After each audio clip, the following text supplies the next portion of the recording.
E aí, galera, esse é mais um episódio do Maldita Politicagem, não um episódio convencional, né? Então não seria o episódio número 101.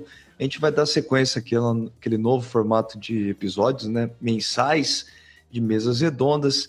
O nosso Maldita Resenha, então, número 2 dessa vez, onde a gente discute uma série de temas e acontecimentos, né, desse último mês. A gente vai dar aquele pitaco não tão bem, né, embasado em dados, em análises concretas, né? Mas a gente vai tentar fazer o melhor, né, de coisas, de acontecimentos super recentes agora. E para isso estou acompanhado do nosso querido Dominguinho. Tudo bem, Luiz? Oi, Ali. Saudações a todos e todas. É o tal do episódio largado, né? Menos comprometido com o rigor. Aquele que a gente dá uma de Merval Pereira. A gente analisa assim, olha para o lado e chuta o que está acontecendo, né?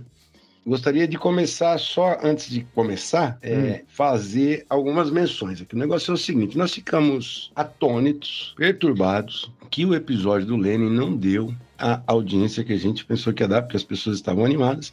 Talvez ele seja de microbolha, né? Mas, por outro lado, o episódio da ditadura militar deu uma audiência monstruosa. Então, agradecer aí quem escutou o episódio número 100. Caramba, o episódio número 100 merecia uma audiência, né? Que foi uma rememoração e análise das consequências do legado do golpe de 64, que completou 60 anos. Hoje, nós estamos gravando no sábado do feriado de Páscoa, dia 30. Hoje, as tropas estavam saindo de madrugada lá do Rio, há 60 anos atrás, caramba, claro, né? Estavam saindo de Juiz de Fora para ir para o Rio de Janeiro. Então, há 60 anos atrás, o Brasil estava em clima de golpe. Que bom que a gente não está, hein? Um feriado tranquilo, né? Mas vamos agradecer aqui, já que o episódio deu bom. Então, a gente teve comentários bacanas, acho que novos ouvintes compartilharam. Então, a Carol Viana, que já é uma antiga escutadora do Maldito Politicagem. O Augusto Dotto reapareceu, grande comentarista dos nossos conteúdos. Ele gostou bastante da entrevista da Ana Penido. A Ana Penido disse que, naquela luta de gostos, votou no filme Batismo de Sangue, portanto, abrindo divergência com aquilo que nós apresentamos. Bernardo Piloto falou que o Marighella é muito ruim, o filme, né? Porque conta a história do Marighella que todo mundo já conhece, não contou nada de novo. Vinícius Prado ainda, repercutindo o episódio do Lenin, falou que o leninismo não é maldição e é solução. Toma, japonês. Os novos ouvintes, Faísca Vermelha, disse a respeito do Lula, que não quis deixar nenhum ministro fazer lembrança da ditadura, falou que é um presidente amedrontado perante os milicos. Que mais ainda? O Naldo Taguari, ele repostou, mó moral. Então, vários comentários aí. Lembrando que esse é um conteúdo independente de divulgação científica nas áreas de ciência política e ciências sociais, com um episódio de mesa redonda, que a massa votou e escolheu Maldita Resenha, né? Um nome que talvez seja o mais legal mesmo, e eu claramente perdi na votação, né? Porque eu queria inventar moda e não me deixaram. Então, o povo escolheu, vai ser Maldita Resenha, esse episódio mensal. E estava até atrasado, porque na semana passada a gente teve que falar da ditadura. Mas, campanha. Temos a campanha, projeto independente, e para que esse projeto vingue e continue, é preciso contar com a colaboração dos ouvintes que puderem fazer uma doação. Para isso, é no apoia.se/Maldita Politicagem, para deixar uma rapa, um cascalho, um troco, um caraminguá para a gente poder pagar as despesas do projeto. E aí, Luiz, a sua Páscoa foi em família, foi em Querência, foi em Curitiba? Não, Curitiba, Querência, por enquanto, tem sido um quadro na parede. Não tenho ido muito, há muitos anos, mas fiquei em família, passei com a minha mãe, seguindo as tradições, né? Então, comi comida que não tem carne vermelha. E aí, você? O que você conta pra gente da grande capital das escolas, Lins? Eu tô em Lins, né? Eu tô em Lins, reunido com a minha família também, onde eu fiquei estudando as seguintes pautas, então, para o nosso episódio de hoje, né? No primeiro bloco a gente vai falar sobre o caso da Marielle, né? Que apesar de ser um episódio triste da nossa história, dessa vez vamos falar de uma vitória, né? De todos aqueles que todos os anos torceram e lutaram pela acusação, né? Pela não esquecimento desse acontecimento ridículo que a gente teve na nossa história, né? Acontecimento muito triste, né? Bom, segundo bloco a gente vai falar sobre as delações de Mauro Cid, que o Luiz preparou aqui uma análise rápida e precisa, como de sempre. Vamos falar dos Estados Unidos, o papel que os Estados Unidos cumpriu nessa tentativa de golpe no Brasil, né? Dizem, as coisas têm parecido, né? Os episódios, né, têm aparecido, têm deixado cada vez mais claro que mais coisas estavam por trás daquela tentativa. E o quarto ponto, eleições em Portugal, né? Nós tivemos uma eleição no último dia 10 de março, né? Onde uma vitória apertada do campo democrático, né? Agora decidido, contra uma extrema-direita portuguesa também. Vamos falar do Tarcísio, Luiz? Sim, um comentário rápido também, porque apareceu uma notícia, uma coisa na imprensa, a imprensa mainstream brasileira, um rótulo ao Tarcísio que foi chocante, a gente vai deixar para trazer no final. Boa. Que é até uma forma de desopilar um pouco o fígado a respeito dos temas mais duros que apareceram. Então vamos nessa, galera.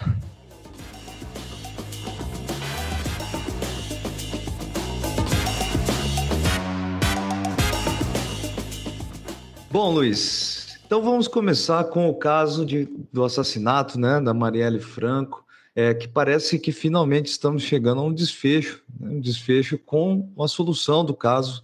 Nós temos já os executores, os mandatários, o que tudo indica, um quadro muito mais completo do que algum tempo atrás, né, do que aconteceu com a Marielle Franco. Apesar da demora, né? Porque foram 6 anos e pelo menos 4 anos Mas você sabe que eu estava me recordando que eu me lembro que quando aconteceu isso, eu discutia com os meus amigos e eu apostava que esse caso seria um daqueles vários, né? Infelizmente, que não tem solução alguma, sabe? Uhum. Enfim, que ia ficar por isso mesmo. Não é um elogio, né, ao nosso sistema de segurança, enfim, as autoridades, mas pelo menos dessa vez as coisas correram da forma como tinham que correr, pelo menos no resultado, né? Pois é. Então as notícias já estão muito bem difundidas. Rony Lessa e Elcio Queiroz foram os executores, mas eles foram a mando dos irmãos Brazão. Domingos Brazão, que era conselheiro do Tribunal de Contas do Rio, tinha sido deputado, você colocou aqui na nossa origem dele. 5 vezes deputado estadual, né, o Domingos Brazão. É uma via tradicional de eleição de conselheiro, né, do Tribunal de Contas dos estados. Pois é. Então, muitos deputados estaduais viram conselheiros, no Paraná é assim, pelo que eu sei, e no Rio também.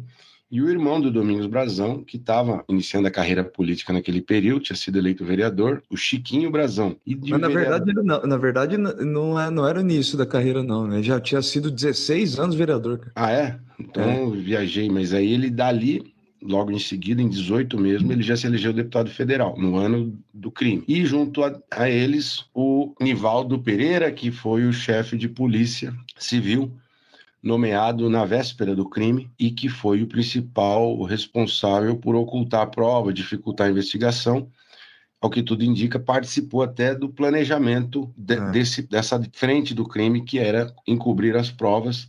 E as provas... Eu acho que no caso dele é o mais obscuro, né? O papel mais obscuro, por enquanto não esclarecido. É o que surpreendeu todo mundo, surpreendeu até a família dela, da Marielle, surpreendeu o Marcelo Freixo, que é o político do PSOL, que foi um dos caras que deram start na carreira, ajudaram ela na carreira, né, no início da carreira política. Esse cara ainda tem muita coisa para descobrir sobre ele. E, enfim, vamos lá. O que motivou? O que motivou foi um conflito por espaço urbano, um conflito fundiário na zona oeste do Rio de Janeiro, na região de Jacarepaguá e regiões anexas, próximas até na região norte do Rio. E o conflito fundiário é o seguinte: os irmãos Brazão eles tinham interesse em regularizar terrenos que estavam irregulares porque eram região que não era para morar, ou então eram regiões que tinham na lei destinação social para pessoas de baixa renda, e eles tinham um projeto de lei que queria reverter esse critério de baixa renda. E a Marielle, nessas regiões, atuava falando para os moradores ocuparem as regiões e não participarem da articulação que os irmãos Brazão faziam com as construtoras, as imobiliárias, ou melhor, as construtoras faziam com as pessoas ali para tentar convencer as pessoas a apoiar a iniciativa. Esse é o ponto assim mais factual, mas existe uma dimensão política muito grande, porque o PSOL, os vereadores do PSOL votavam contra essas iniciativas e faziam muito movimento, muito barulho contra essas iniciativas. Então, segundo análises que estão surgindo, a Marielle não era propriamente o único motivo. Era uma represália. Eles queriam eliminar uma carreira política em ascensão, a dela, que ela era muito promissora e muito efetiva na representação daquelas pessoas, dos moradores pobres. Eles queriam eliminar ela ali no nascedouro, mas também era uma represália ao PSOL, né?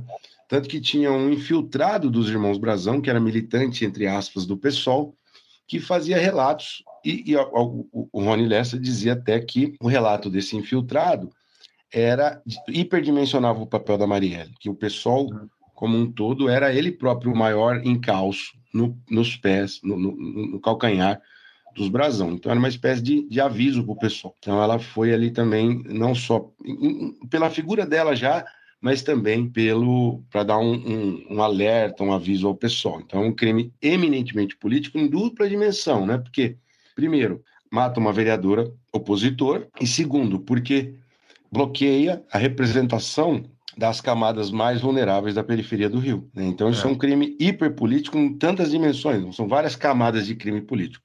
E depois aquilo que você vai abordar, que é a infiltração do crime organizado dentro do aparato de Estado do governo do Rio de Janeiro. Pô, negócio assustador, né?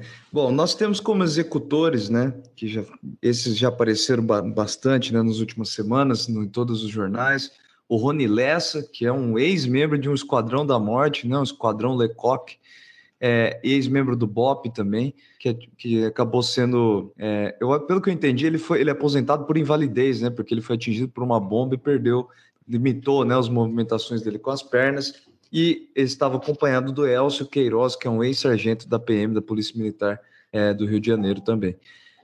Então esses dois, os executores e os mandatários, os irmãos Brazão. Eu fui pesquisar, Luiz, os irmãos Brazão, né, duas coisas curiosas, né? Eles têm um terceiro irmão chamado Pedro Brazão, né, que também faz, ou seja, que compõe ali o clã. Eles têm, né? Eu fui procurando de onde vem o capital político deles, né? Obviamente que essa informação não está completa, né? Mas eles ganham votos principalmente da região do Rio das Pedras e de Gardênia Azul, no Rio de Janeiro, né? De onde vem boa parte dos seus votos. E essa não é a primeira vez que eles se envolvem, né, em atritos, né, com políticos de esquerda ou de centro-esquerda, como é o caso aqui que eu vou contar, né, algumas décadas atrás, na verdade uma década atrás mais ou menos, né, 2011, 2010, pelo que eu entendi, a ex-deputada Cidinha Campos entrou em atrito com eles e foi ameaçada de morte também, né? Tem uma matéria bem legal do Correio Brasiliense contando esse caso. Os irmãos Brazão, então, possuem já essa fama, né? Eles já eram conhecidos como pessoas que eram altamente ligadas ao tráfico, à milícia, etc., né? E dessa vez só confirmaram, então, essa fama deles anterior. Outra coisa que eles também têm muita relação é com postos de gasolina e problemas de fraude em qualidade de combustível, e foram denunciados, ameaçaram gente de morte por causa disso. Então, eles são típico de político da moda antiga, que usam de influência, de poder político, econômico, para intimidar pessoas, né? Inclusive, não só intimidar, mas de fato assassinar pessoas. Nesse caso, está confirmado da Marielle. Estão presos os dois, né? E o ex-chefe de polícia civil, Nivaldo Barbosa. O Chiquinho, que é deputado federal, precisa da aprovação do Conselho de Ética da Câmara, e isso foi adiado. Existem muitas especulações por que isso foi adiado, já que ele não é um político muito influente em Brasília, ele é recém-chegado, está começando o segundo mandato. Então, segundo eu ouvi de jornalistas, não havia muita dificuldade em caçá-lo na Câmara. Mas estão demorando porque parece que tem outras pessoas um pouco mais poderosas que podem estar também indiretamente envolvidas no assassinato da Marielle. Pessoas que, inclusive, tem rolo de imóvel irregular em Jacarepaguá. Só não vou falar aqui porque não tem essa informação, são especulações ainda vagas, mas são mas é essa a impressão. bagre grande. A impressão que dá é que se for puxando esse fio, vai dar em gente, enfim, né? Vai surpreender e vai dar em gente grande, né? Então, mas tudo isso, vamos pegar a questão analítica aqui, que é mais interessante, mais interessante do que especular quais são os outros políticos possivelmente envolvidos, que é essa coisa de como o crime está entranhado dentro do estado do Rio de Janeiro, capturado, né? O crime, a milícia capturou. Se você tem um conselheiro do Tribunal de Contas, deputado federal, altos burocratas da Polícia Civil e da Secretaria de Investigação, que não é mais Secretaria de Segurança no Rio, não lembro o nome da secretaria. Isso demonstra que o Estado está tomado, né?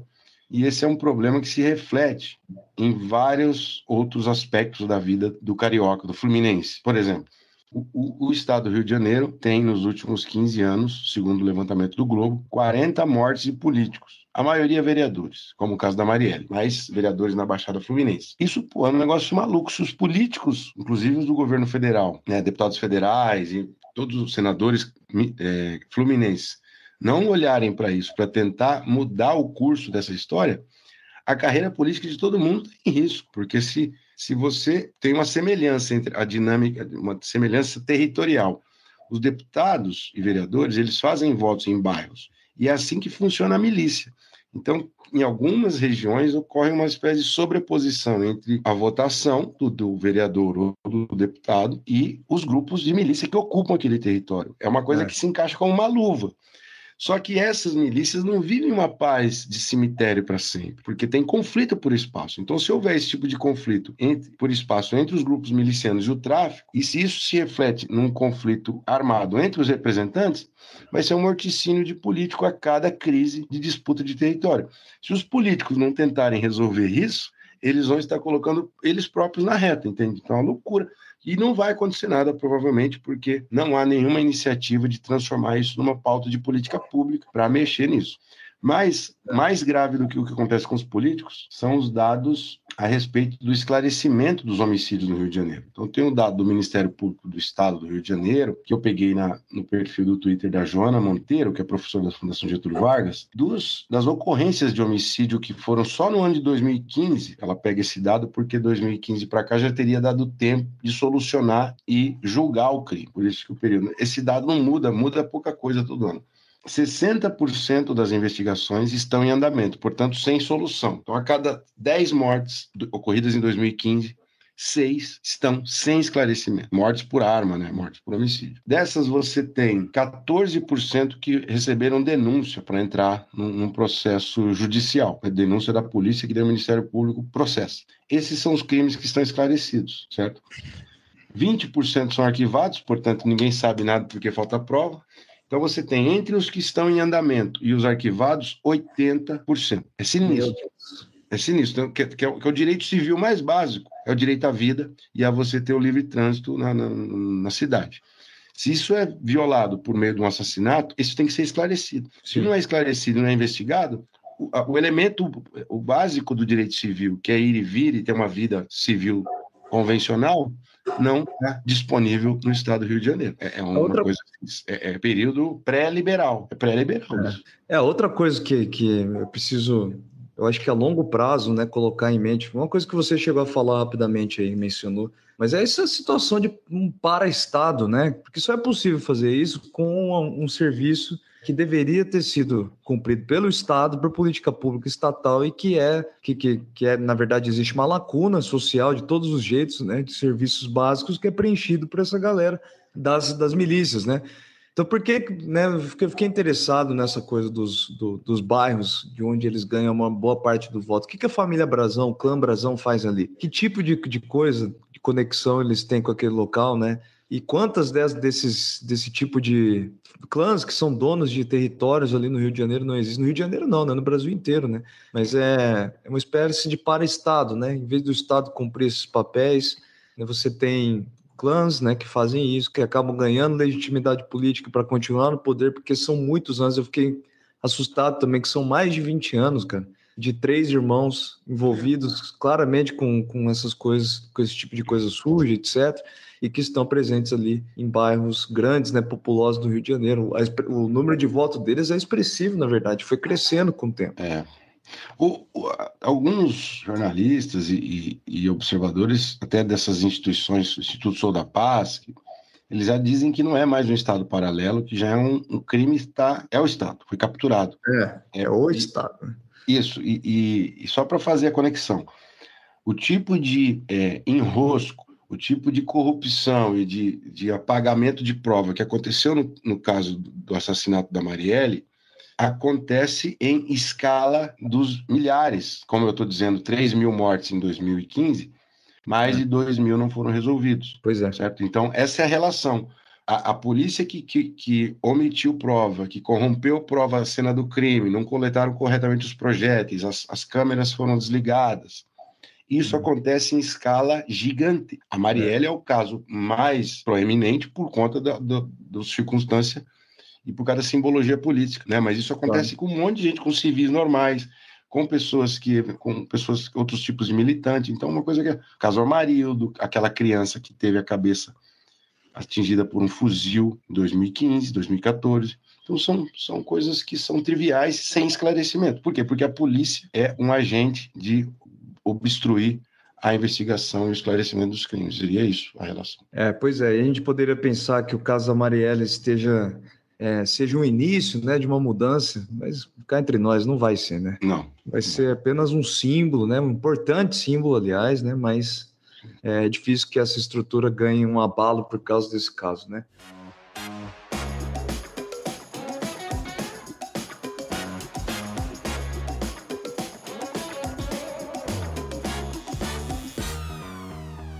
Luiz Domingos, bom, nós temos uma série, né, de delações, né, envolvendo Jair Bolsonaro e todo o seu clã também político envolvido nos escândalos de 8 de janeiro. O que você gostaria de comentar sobre o nosso queridíssimo Mauro Cid? O grande Mauro Cid, que estava tranquilo em casa com a tornozeleira eletrônica depois que ele fez o acordo de delação premiada com a Polícia Federal, homologado pelo ministro Alexandre de Moraes, alguma coisa aconteceu, algum assim imprevisto, alguma dificuldade terrível na vida dele, que uns áudios que ele estava mandando para uns amigos chegaram na revista Veja, semana passada, vai dar semana retrasada quase. Hoje, sábado, está fazendo uma semana que saiu essa capa da Veja, sexta ou sábado, não sei, da semana retrasada, de que ele estava falando que ele foi intimidado pela Polícia Federal, inclusive com críticas ao Alexandre de Moraes, falando que ele era arbitrário. Isso foi parar na Veja, aí depois da Veja foi para a Força Tarefa que investiga os atos antidemocráticos. O desembargador que colabora com o gabinete do Alexandre de Moraes chamou ele, falou para o Cid, vem aqui um pouquinho, vamos conversar rapidinho. Perguntou para ele que conversa era essa, e aí ele voltou em cana. E tá lá, disse que desmaiou, você viu? Ele deu uma desmaiadinha, disse que teve que chamar médico e tudo, né? Que ele teve um passamento. Eu acho, eu quero O Cid está passando por maus bocados, né?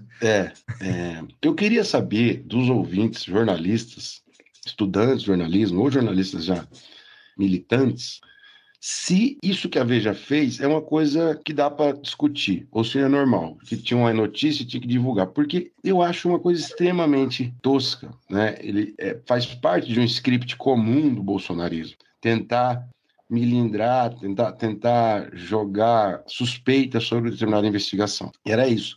E no final, porque, como alguns juristas disseram, a delação dele gerou provas. Então, se eles cancelam o acordo de delação porque ele está querendo jogar suspeita, as provas geradas a partir das delações se mantêm, elas são provas que podem ser usadas no processo. Então, o grande prejudicado é ele. Por que ele estaria fazendo isso?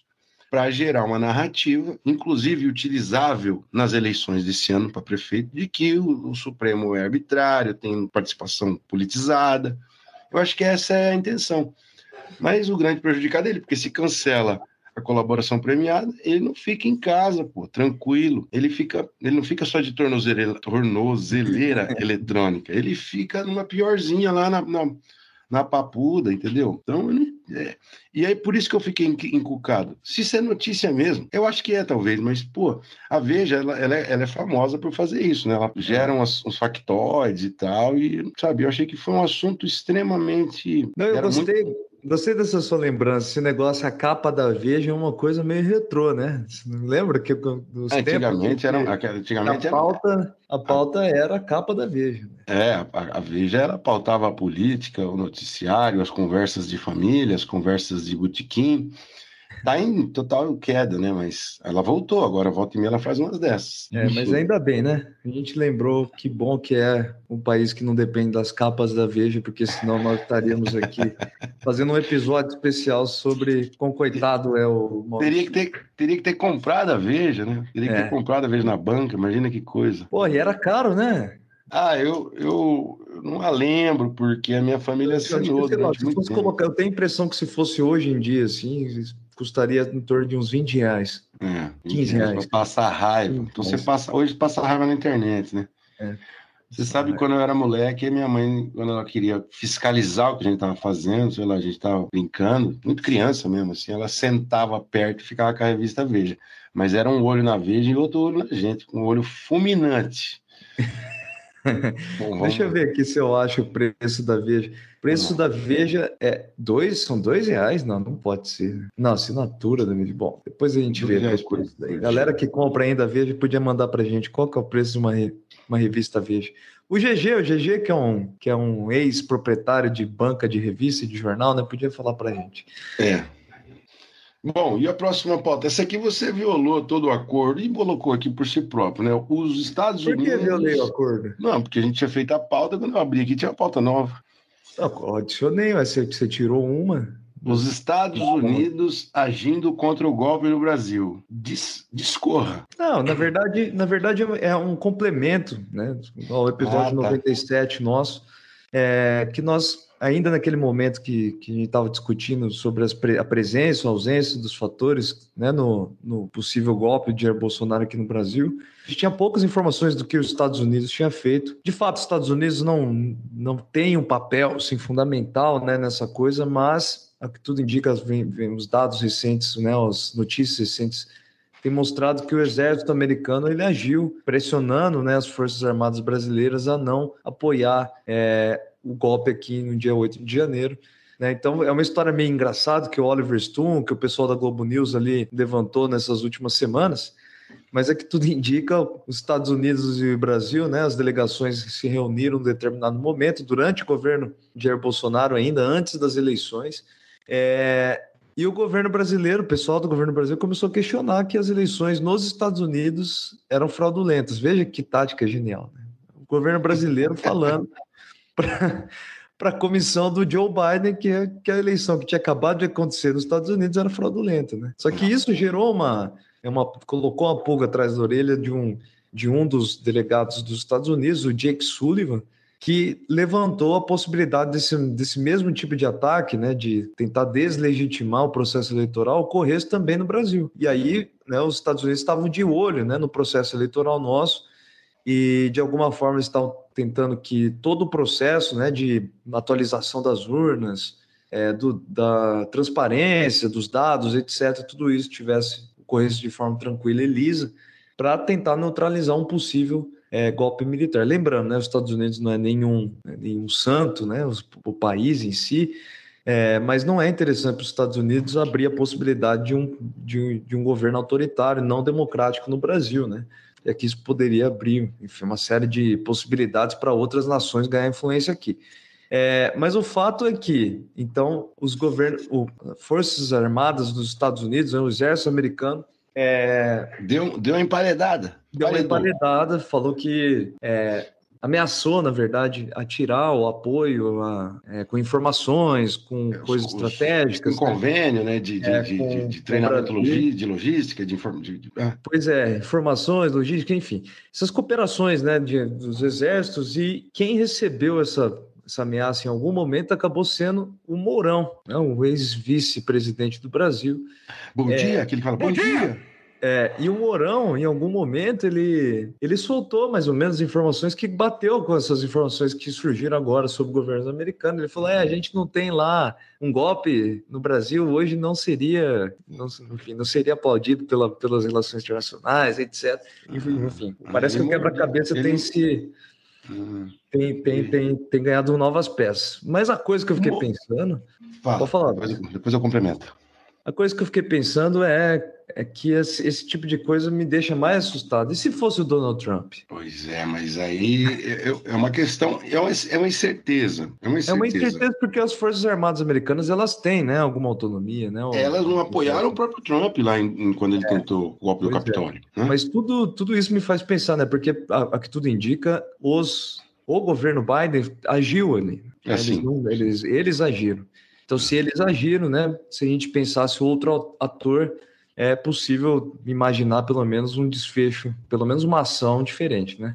De alguma forma. É que o Trump, ele faz essa fumaceira no Twitter e com visitas de quem vai para lá, mas ele não dá muita pelota pro Bolsonaro. A verdade é essa, né? Não. Porque quando o Bolsonaro foi lá tentar esperar o golpe no Brasil depois que ele perdeu a eleição, foi lá para Orlando, ele tentou encontrar o Trump, e o Trump não é mais presidente, eles queriam fazer essas folias aí. O Trump não deu a menor pelota, não foi vê-lo e nada. Então, assim, é possível que o cenário que o Trump tivesse ajudado de alguma forma, mas não é certo isso, não é determinado. Se o governo fosse o Trump, teria rolado o golpe no Brasil.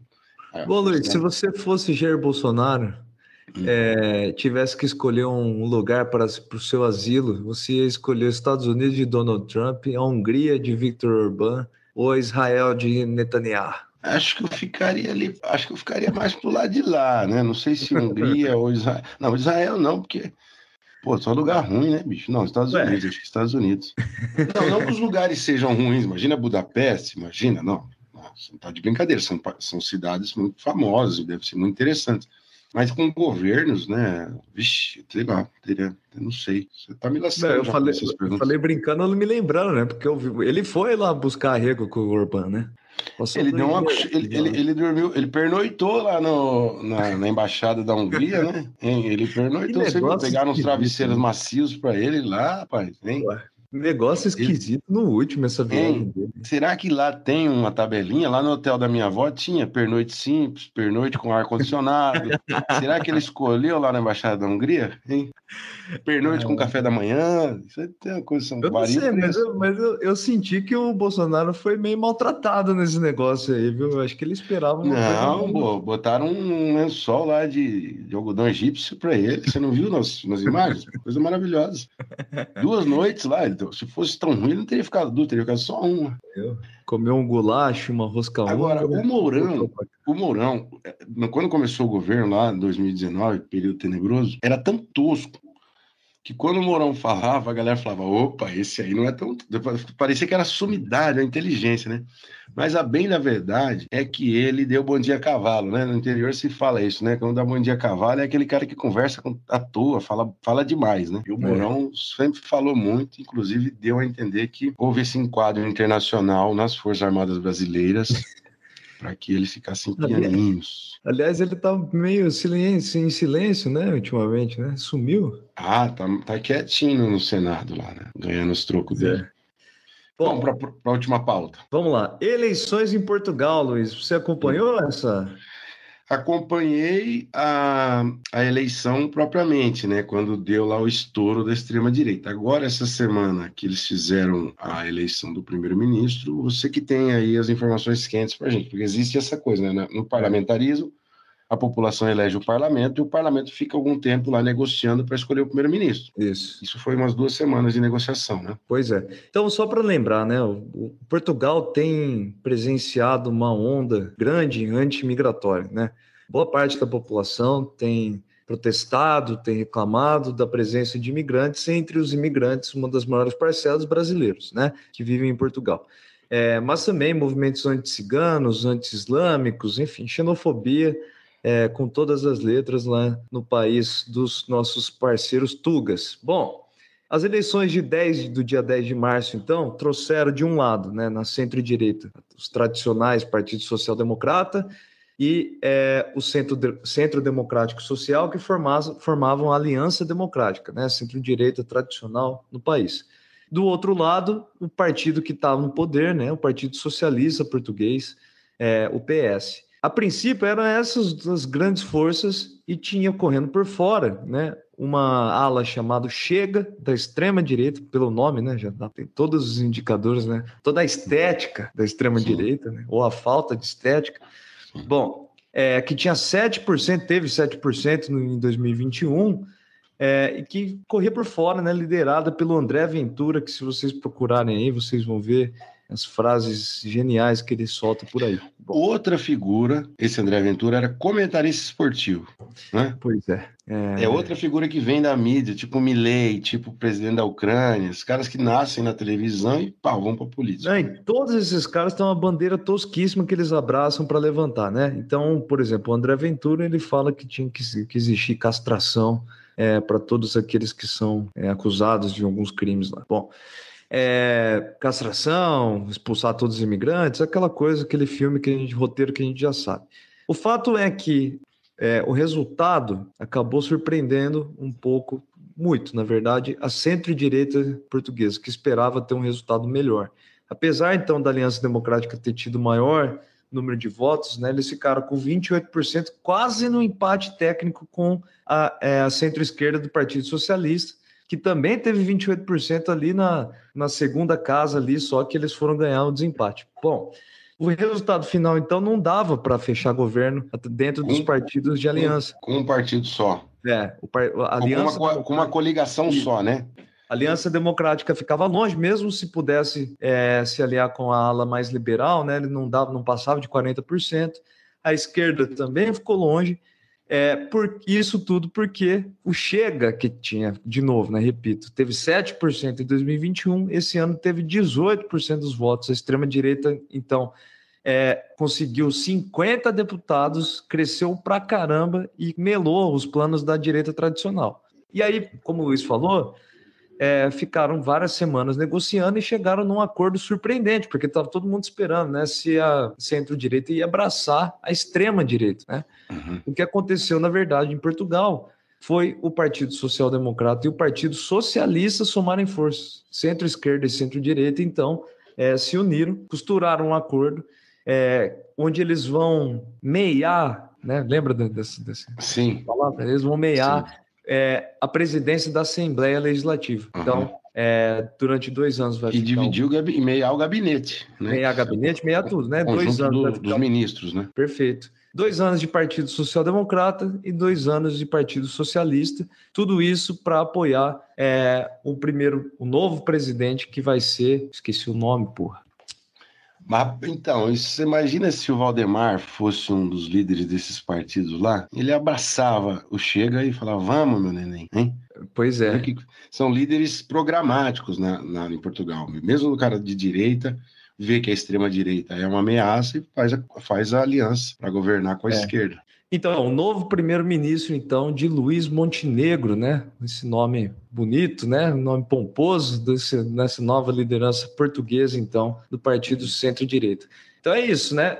Eu acho que, pelo que eu me lembro, né, Luiz, a gente chegou a fazer um episódio mais algo parecido com o que aconteceu na França, né? Sim. União de vários partidos de centro. A França já há muitos anos ela faz isso, ela se alia no segundo turno, os partidos de espectros, diferentes posições do espectro ideológico, para fazer uma bolsa de contenção contra a Frente Nacional, que é a extrema-direita francesa. Então, essa lógica multipartidária ideológica funciona nesses países da Europa. Eu acho que dificilmente funcionaria no Brasil. Você acha que, assim como essas uniões de centro têm ocorrido, você acha que no Brasil seja possível a necessidade de se unir por um novo líder do Centrão, segundo os jornais que dizem por aí, o Tarcísio de Freitas?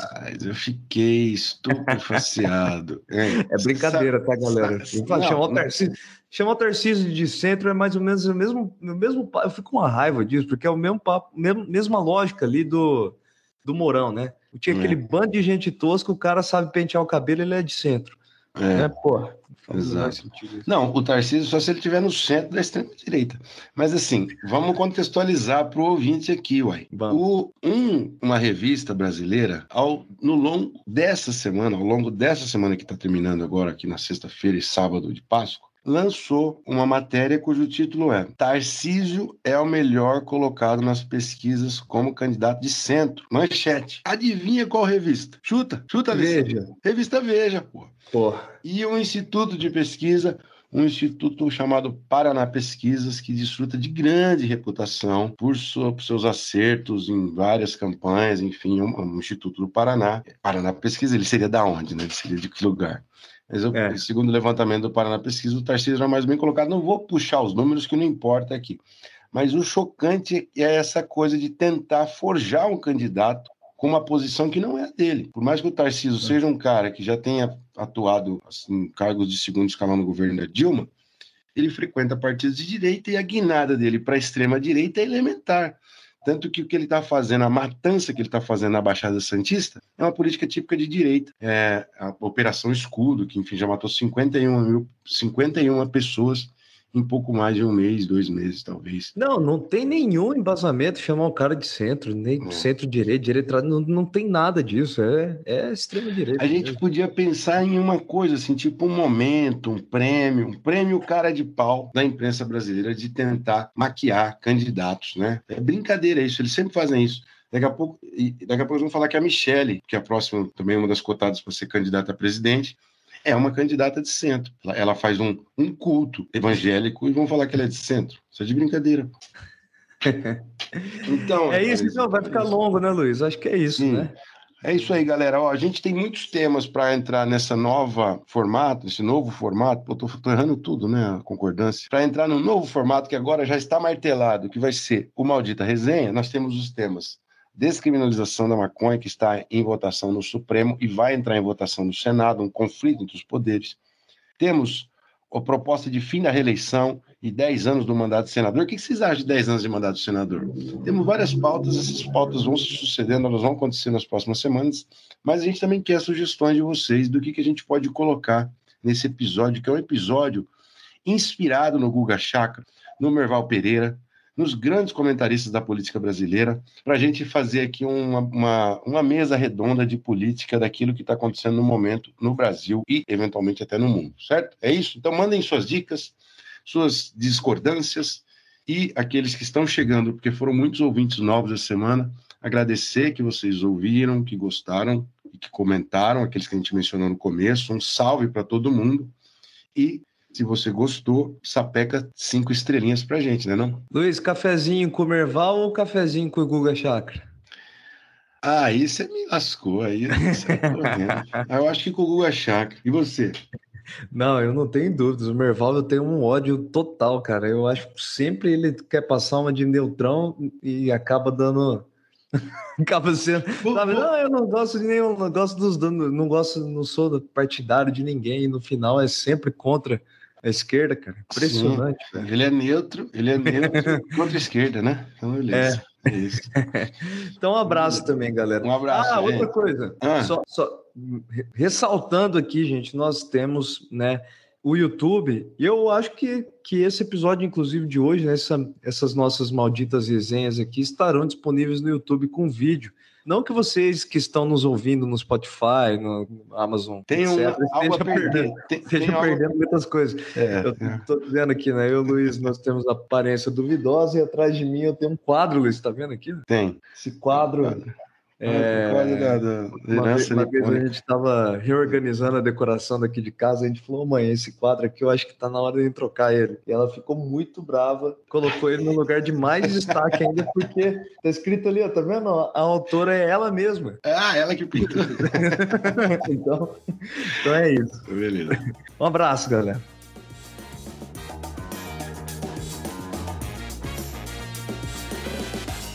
O Maldita Politicagem tem roteiro e produção de Luiz Domingos Costa e Alessandro Tokumoto, edição de áudio de Matheus Bittencourt, finalização de áudio e identidade visual de Fábio Tokumoto.